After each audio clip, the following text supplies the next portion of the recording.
하나님 말씀은 사도행전 4장 7절로 12절 말씀입니다.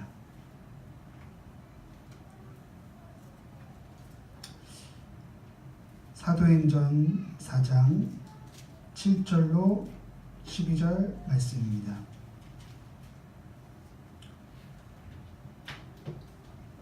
하나님 말씀을 봉독하겠습니다. 사도들을 가운데 세우고 묻되 너희가 무슨 권세와 누구의 이름으로 이 일을 행하였느냐? 이에 베드로가 성령이 충만하여 이르되 백성의 관리들과 장로들아, 만일 병자에게 행한 착한 일에 대하여 이 사람이 어떻게 구원을 받았느냐고 오늘 우리에게 질문한다면 너희와 모든 이스라엘 백성들은 알라. 너희가 십자가에 못 박고 하나님이 죽은 자 가운데서 살리신 나사렛 예수 그리스도의 이름으로 이 사람이 건강하게 되어 너희 앞에 섰느니라. 이 예수는 너희 건축자들의 버린 돌로서 집 모퉁이의 머릿돌이 되었느니라. 다른 이로서는 구원을 받을 수 없나니 천하 사람 중에 구원을 받을 만한 다른 이름을 우리에게 주신 일이 없음이라 하였더라. 그들이 베드로와 요한이 담대하게 말함을 보고 그들을 본래 학문 없는 범인으로 알았다가 이상히 여기며 또 전에 예수와 함께 있던 줄도 알고 또 병 나은 사람이 그들과 함께 서 있는 것을 보고 비난할 말이 없는지라. 명하여 공회에서 나가라 하고 서로 의논하여 이르되 이 사람들을 어떻게 할까? 그들로 말미암아 유명한 표적 나타난 것이 예루살렘에 사는 모든 사람에게 알려졌으니 우리도 부인할 수 없는지라. 이것이 민간에 더 퍼지지 못하게 그들을 위협하여 이후에는 이 이름으로 아무에게도 말하지 말게 하자 하고 그들을 불러 경고하여 도무지 예수의 이름으로 말하지도 말고 가르치지도 말라 하니 베드로와 요한이 대답하여 이르되 하나님 앞에서 너희의 말을 듣는 것이 하나님의 말씀을 듣는 것보다 옳은가 판단하라. 우리는 보고 들은 것을 말하지 아니할 수 없다 하니 관리들이 백성들 때문에 그들을 어떻게 처벌할지 방법을 찾지 못하고 다시 위협하여 놓아주었으니 이는 모든 사람이 그 된 일을 보고 하나님께 영광을 돌림이라. 이 표적으로 병 나은 사람은 40여세나 되었더라. 아멘.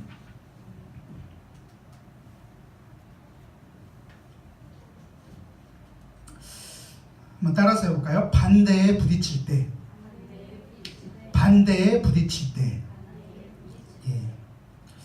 그러니까 얼마 전에 제가 청년 시절 때 청년 담당 목사님이었던 분이 지금은 인도네시아에서 선교사로 고아원 사역을 하고 계세요.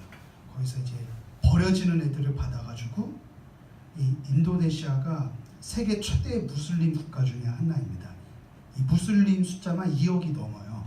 그곳에서는 공식적으로 이렇게 집회나 교회를 세우는 것이 허가가 안 돼 있는데 고아원은 괜찮아요. 그러니까 이제 버려진 애들을 받아서 걔네들을 아주 신앙인으로 키워가지고 이제 고아원 이제 졸업할 때 각지에 이렇게 선교사로 하는 그런 사역을 귀한 사역을 감당하시고 있는데 제가 이제 개척을 했다는 소식을 들으시고 연락이 왔어요. 그래서 여러 가지 얘기를 하다가 다른 얘기 안 하고 저한테 죽어라 전도하고 죽어라 기도하라고 그러시더라고요. 그래서 알겠습니다. 근데 그분이 말미에 그런 말씀하신 거예요. 이제는 본인 말이에요. 이제는 한국이 선교지 같다라는 거예요. 한국이. 본인이 한국에서 선교사로 인도네시아에 왔는데 자기가 이제 한 10년 넘게 인도네시아에서 사역하는데 이제 고국의 소식을 듣잖아요. 한국이 선교지 같다. 그러면서 한국 교회를 위해서 열심히 사역해라 뭐 이런 말씀을 하셨습니다. 한국 교회를 걱정하는 이야기들을 많이 듣습니다. 저도 이제 교회를 개척할 때 몇 가지 다짐했던 것 중에 하나가 세상을 섬기는 교회를 하고 싶다. 그런 기도 제목이었어요. 이제 과거에는 막 이렇게 세상을 막 정복하고 막 때려잡고 막 그런 패러다임인데 그게 아니라 성경에도 하나님이 세상을 이처럼 사랑하사, 그러니까 좀 세상을 품고 세상을 섬기는 그런 교회가 됐으면 좋겠다라는 그런 기도 제목이 있었는데 세상이 언제나 교회를 환영한 것은 아니었습니다. 처음부터 교회는 불신앙의 세력들로부터 박해와 핍박을 받았던 것이 바로 교회의 모습이에요. 사실은 이거의 오리지널은 바로 예수님이에요. 예수님은 그 당시 기득권 종교 지도자들로부터 박해와 핍박을 받으시고 우리가 잘 아는 대로 결국에는 십자가에 못 박혀 돌아가셨죠. 근데 요한복음 15장 18절에서 19절에 보면 예수님께서 이렇게 말씀하십니다. 우리 화면을 보시면서 함께 읽어봤으면 좋겠는데요. 세상이 너희를 시작. 세상이 너희를 미워하면 너희보다 먼저 나를 미워한 줄을 알라. 너희가 세상에 속하였으면 세상이 자기의 것을 사랑할 것이나 너희는 세상에 속한 자가 아니요 도리어 내가 너희를 세상에서 택하였기 때문에 세상이 너희를 미워하느니라. 그러니까 이 말씀에 따르자면 우리가 세상으로부터 박해를 받고 반대를 받고 핍박을 받을 때 우리들의 복음 사역이 반대에 부딪힐 때 오히려 그것이 우리가 예수님께 속한 자라는 증거라는 것이에요. 내가 이렇게 반대하고 박해를 받고 핍박을 받는 게 오히려 우리가 예수님께 속한 자라는 것을 도리어 반증해 준다는 것이죠.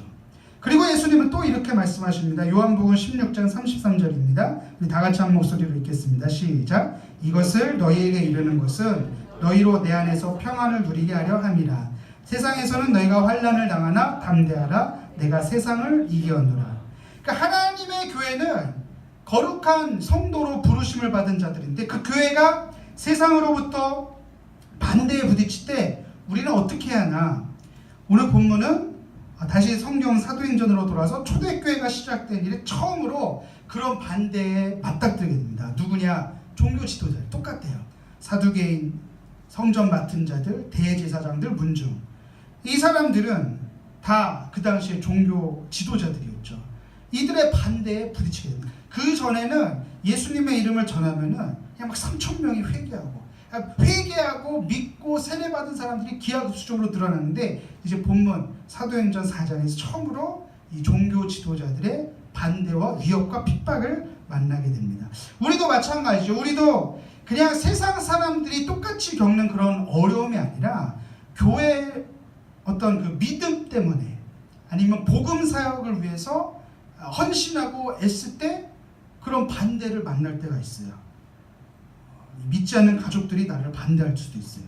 믿음 때문에 그런 어려움을 만날 수가 있어요. 그럴 때 우리는 어떻게 해야 되느냐? 첫 번째로 너무 식상한 대답같이 여겨질지 모르겠지만 한번 따라서 해볼까요? 성령으로 충만해야 한다. 예. 너무 성령 충만을 많이 얘기하다 보니까 이게 너무 식상하게 여겨질지 모르겠지만 그럼에도 불구하고 우리가 세상에서 환난과 공고와 반대를 만날 때 우리는 더욱 성령으로 충만해야 합니다. 오늘 말씀 7절을 다 같이 읽어보도록 하겠습니다. 시작. 사도들을 가운데 세우고 묻되 너희가 무슨 권세와 누구의 이름으로 이 일을 행하였느냐. 이것은 대제사장 문중과 사두개인 성전 경비를 맡은 자들 앞에서 질문이 아니라 신문을 받는 거예요. 신문. 그러니까 실질적인 당시의 사법부의 역할을 감당했던 사람들이에요. 얼마나 두렵고 떨리겠어요. 법정에 혹시 서보신 분 계십니까? 예, 없죠. 예. 정말 뭐 이렇게 보편적인 경험은 아니지만 저도 그런 적이 없습니다. 그런데 아시겠지만 법정에서 판사가 이렇게 입장할 때 자리에 모든 사람들이 다 일어서서 맞이하지 않습니까? 그리고 지금은 사실은 그 법봉은 없어졌다고 그러더라고요. 너무 권위주의적인 것 같아서 법봉 없어졌지만 여전히 그 권위와 위험은 여전합니다. 근데 이 시대는 어떻겠냐고. 이 시대는 더 심하면 심했겠지. 그러니까 이 실제적인 사법부 앞에서 이 베드로와 요한을 세워두고 도대체 너희가 무슨 거였어요? 무슨 이름으로 무슨 근거로 이 일을 행하느냐 했을 때 베드로가 어떻게 질문했는지 한번 본문 8절을 다 같이 한번 읽어보겠습니다. 시작. 이에 베드로가 성령이 충만하여 이르되 백성의 관리들과 장로들아. 그러니까 엄청난 위압과 권위로 무장한 불신앙의 세력들 앞에서 베드로는 오히려 성령이 충만했습니다. 그러니까 우리가 세상으로부터 위압과 권고나 반대에 직면할 때 우리도 성령으로 충만하지 않으면 당해낼 수가 없다는 것이에요. 왜냐하면 우리가 연약하기 때문이에요. 날마다 성령 충만함을 구해야 되는 이유가 또 여기서도 나타나는 거예요. 그래야 우리가 세상을 향해서 담대할 수가 있습니다. 요한복음 14장 26절을 다 같이 읽어보겠습니다. 보혜사 시작. 보혜사 곧 아버지께서 내 이름으로 보내실 성령 그가 너희에게 모든 것을 가르치고 내가 너희에게 말한 모든 것을 생각나게 하리라. 예전에 제가 있던 교회에서 이제 고3 수험생들을 위한 그런 기도를 하는데 고3 수험생들이 제일 좋아하는 말씀이래요. 모든 것을 생각나게 하고 그런 의미는 아닌데 아무튼 성령으로 충만해야 우리가 주님의 뜻을 주님의 가르침을 기억을 떼올리고 그것을 생각나고 그 가르침을 따르게 될 수 있다는 거죠. 그래야 우리가 세상이 감당하지 못하는 평안함과 담대함을 가질 수가 있다는 것이에요. 세상은 점점 우리를 더 반대할 수 있습니다. 우리가 더 진리의 편에 서서 예수님에 대해서 증언하고 예수님의 생명을 전할 때 세상은 더욱더 우리를 방해하고 넘어뜨리려 한다는 것이죠. 그러면 이렇게 말할 수가 있어요. 가장 많은 핍박은 가장 복음의 능력이 선명할 때 맞닥뜨리게 되는 것입니다. 그래서 우리는 성령으로 충만해야 합니다. 그래야 소망 가운데서 기뻐하고 버텨낼 수가 있는 것이죠. 로마서 15장 13절은 이렇게 말합니다. 소망의 하나님이 모든 기쁨과 평강을 믿음 안에서 너희에게 충만하게 하사 성령의 능력으로 소망이 넘치게 하시기를 원하노라. 성령의 능력으로 소망이 넘치기 원하노라. 성령으로 충만할 때 소망이 생기고요. 그 소망이 있을 때 기쁨과 평강이 있고 세상이 흔들 수 없는 담대함이 생기는 것이에요. 그러니까 우리가 얼마나 연약한 존재인지는 우리가 각자가 너무나도 잘 알잖아요. 우리가 이 세상에서 위협이나 반대에 부딪힐 때 어떻게 버텨낼 수 있겠습니까? 소망이 있어야 돼요. 소망. 그래서 성령으로 충만해서 모든 근심과 어려움을 이겨낼 수 있는 소망이 넘치는 그러한 저와 여러분들이 다 되시기를 주님의 이름으로 축복합니다. 축복합니다. 소망이 있어야 돼요. 소망이 없으면은 또 OTL이라고 좌절, 낙심하게 되는 것이죠. 두 번째로 세상의 반대에 부딪힐 때 우리는 진리의 말씀을 따라가야 합니다. 진리의 말씀을 따라가야 합니다.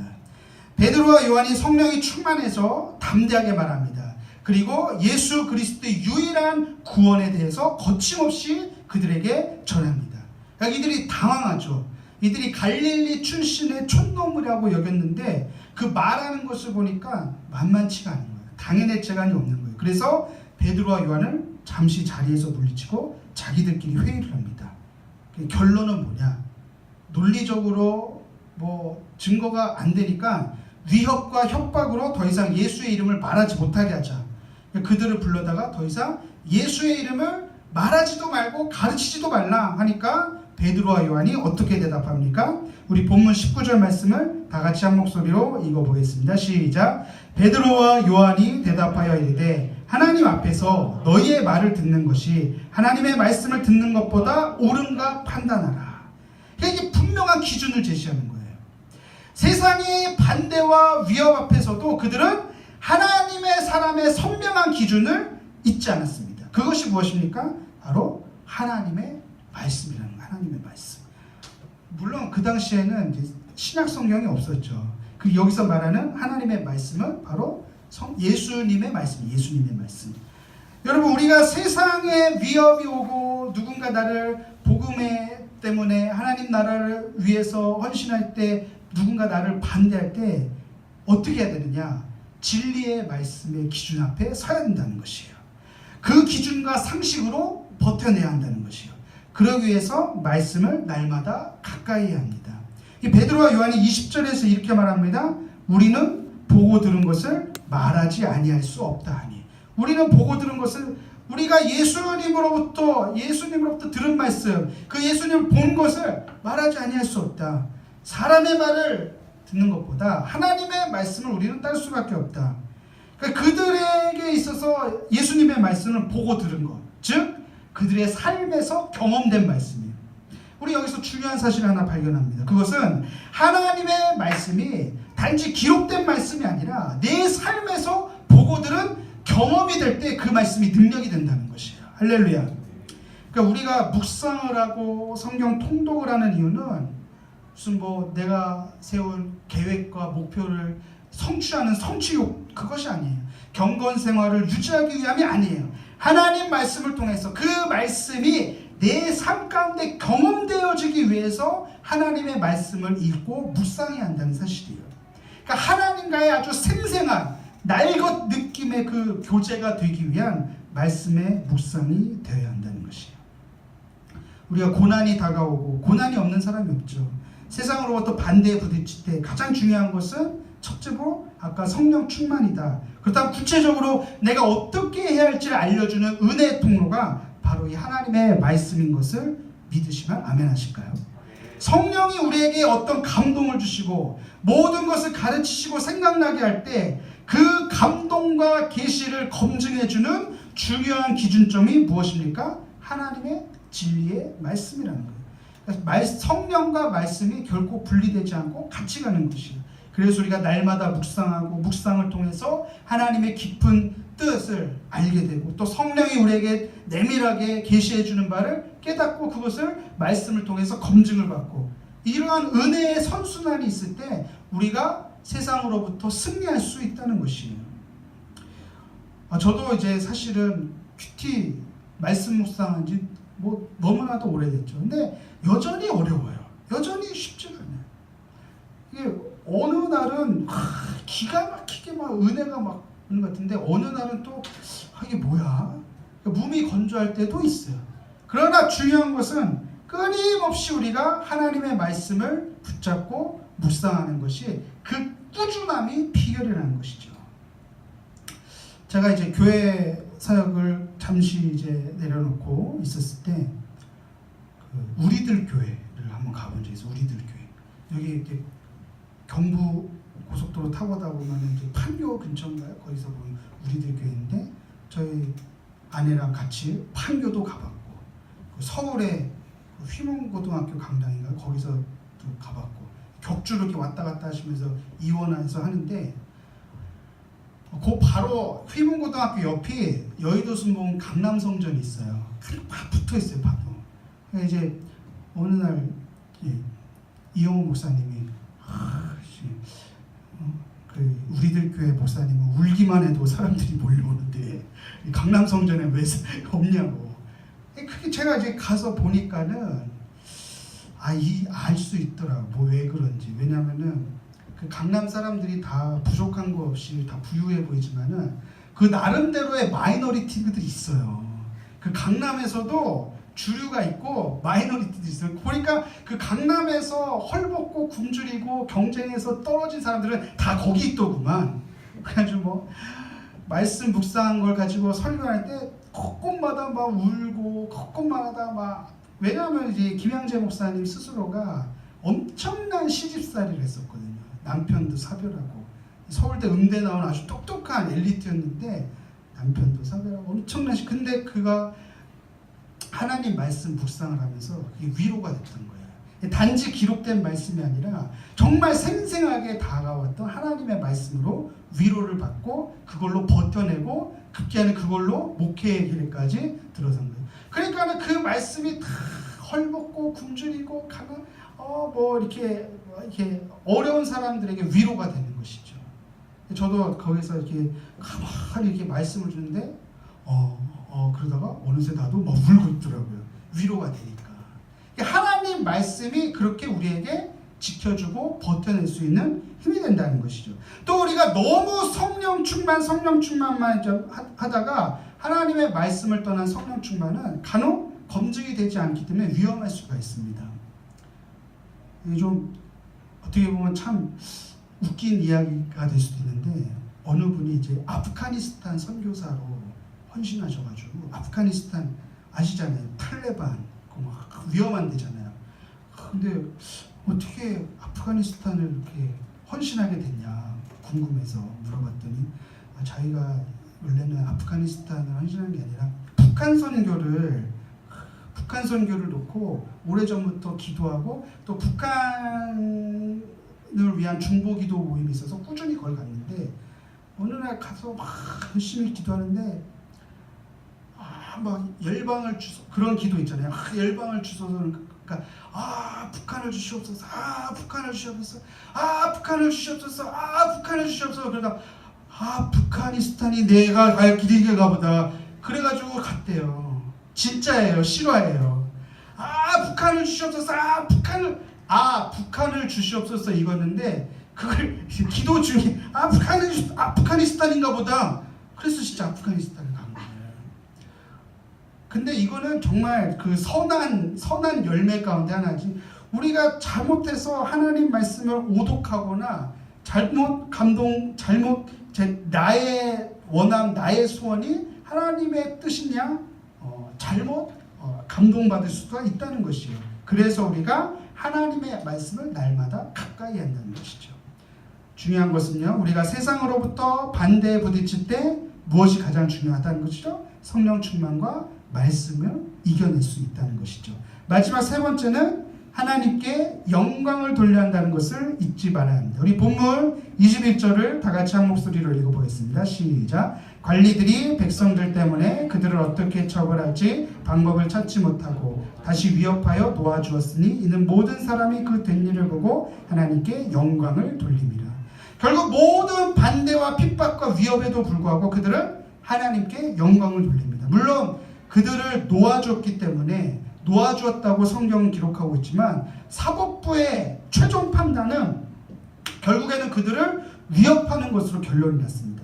다시는 예수를 전하지 마라. 다시는 예수의 이름으로 가르치지도 말라. 만일 이것을 어졌을 때는 이러이러한 처벌을 받을 수 있다라고 위협을 했겠죠. 그런데도 그들은 하나님께 영광을 돌렸습니다. 이 말씀을 보면서 예수님의 산상수훈이 생각났습니다.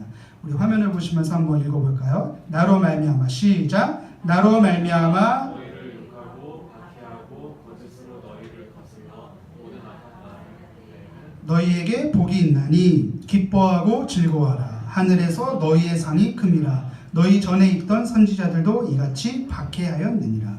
여러분, 우리가 복음을 위해서 예수님을 위해서 헌신하다가 세상으로부터 어떤 반대에 부딪힐 때 억울하게 욕먹고 나를 못되게 박해하고 반대할지라도 기뻐하고 즐거워하라는 것이죠. 왜요? 하늘의 상이 크다는 것입니다. 사랑하는 성도 여러분, 복음을 위해서 헌신하고 예수님의 이름을 전하기 위해서 핍박받고 하나님 말씀대로 살기 위해서 애쓰다가 반대에 부딪힐 때 하나님께 영광 돌릴 수 있는 멋있는 성숙한 신앙인이 되시기를 주님의 이름으로 축복합니다. 사실 하나님께만 영광을 돌린다, 이것은 종교개혁의 모토입니다. 오직 성경, 오직 은혜, 오직 믿음, 오직 하나님께만 영광. 이것이 그리스도교, 개신교가 시작된 종교개혁의 모토였다는 것이에요. 하나님은요, 우리를 통해서 영광 받으시기를 원하십니다. 아멘? 이 말이 자칫 우리가 성공하고 잘 되어만 하나님이 영광 받으신다? 그것이 아니에요.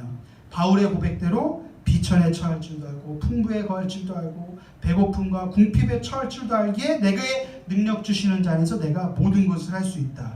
그러므로 어떤 상황에서도 욕먹고 억울하게 반대에 부딪혀도 하나님께 영광을 돌리는 그 믿음으로 이겨내시기를 주님의 이름으로 축복합니다.